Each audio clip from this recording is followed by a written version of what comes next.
कहा जाता है। सिद्ध चावल बनते हैं ना, पाते हैं खाते हैं वो। तो जैसे भात बनता है, चावल बनते हैं, वैसे ही भक्त भी बनता है। चावल कैसे बनते हैं अब सीखो।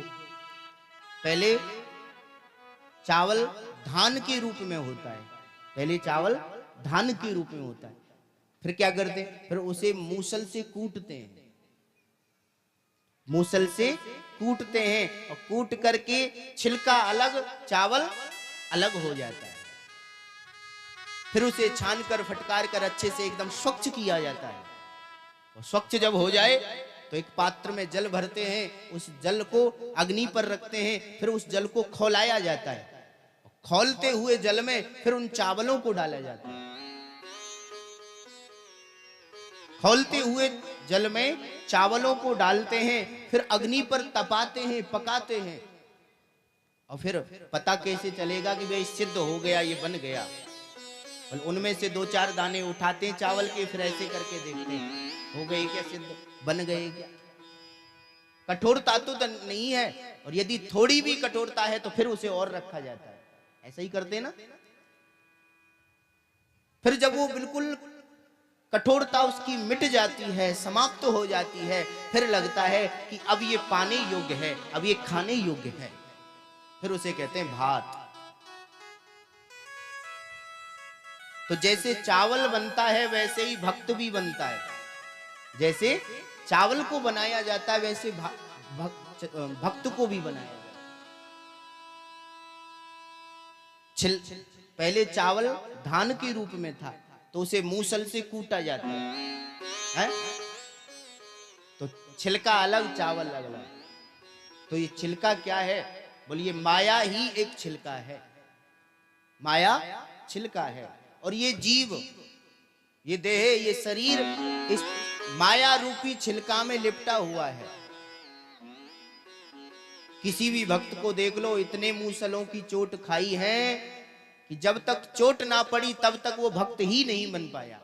चाहे ध्रुव चरित्र देख लो, या प्रहलाद चरित्र देख लो, या सूरदास जी का चरित्र देख लो, या बाबा तुलसीदास जी का चरित्र देख लो, किसी का भी चरित्र आप देख लो। बाबा सूरदास अंधे थे, कुछ दिखाई नहीं देता था, बहुत गरीब परिवार से थे। एक दिन उनका पिता कार्य करके लाए और बहुत सी मुद्राएं लाया।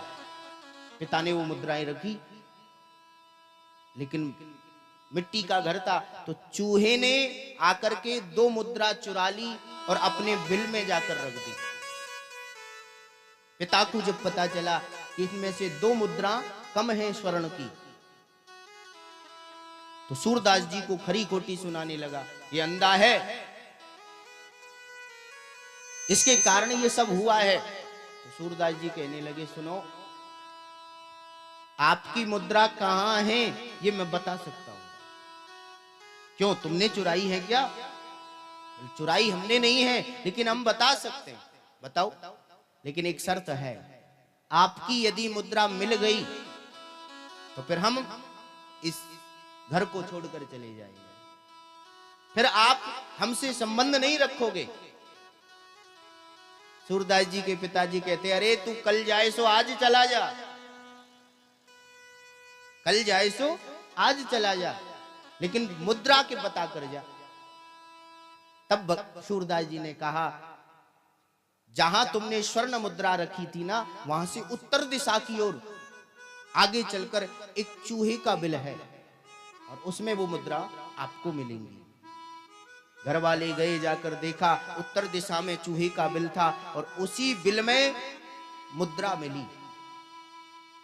वही माता पिता चौंक पड़े, ये अंधा है, देख नहीं सकता, और इसके अंदर ऐसी दिव्य दृष्टि कहां से आई? इसका तो बहुत लाभ मिल सकता है, इससे तो हम बहुत धनवान बन सकते हैं। अब वही माता पिता आए, अरे बेटा कहां जाते हो, अंधे हो, कहां भटकोगे इधर उधर, अपने घर में रहो ना, ये तुम्हारा भी तो घर है।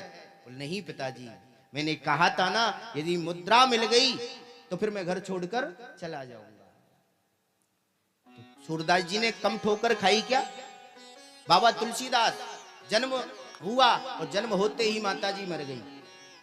थोड़े दिन बाद पिताजी भी चले गए। एक दासी ने पाला, थोड़े बड़े हुए और समय आने पर वो दासी भी मर गई। किसी के घर जाते तो लोग गालियां देते, ये अभागा है, जन्म होते ही इसके परिवार का नाश हो गया। लोग भोजन तक नहीं देते थे, भोजन भी कुत्तों की तरह फेंक कर खिलाते थे। तुलसीदास बाबा को बताओ कितनी ठोकर खाई, कितने मूसल खाए दुनिया के, तब कहीं जाकर के भक्त बने। और हम चाहते हैं कि सीधे साधे भक्त बन जाएं, कदापि नहीं। भक्त बनना है तो दुनिया के मूसल खाने ही पड़ेंगे। दुनिया का ये जो इधर उधर से सुनने को मिलता है ना, थोड़ी माला पहन लो, माथे पर तिलक लगा लो तो दुनिया वाह क्या बात है, भक्त बना घूमता है, ताने सुनाना प्रारंभ कर देती है। समझ लो अब मूसल खाना प्रारंभ हो गया। और जहां ऐसा होने लगे तो ये भी जान लेना चाहिए अब हमारी नजदीकियां भगवान से होने लगी है।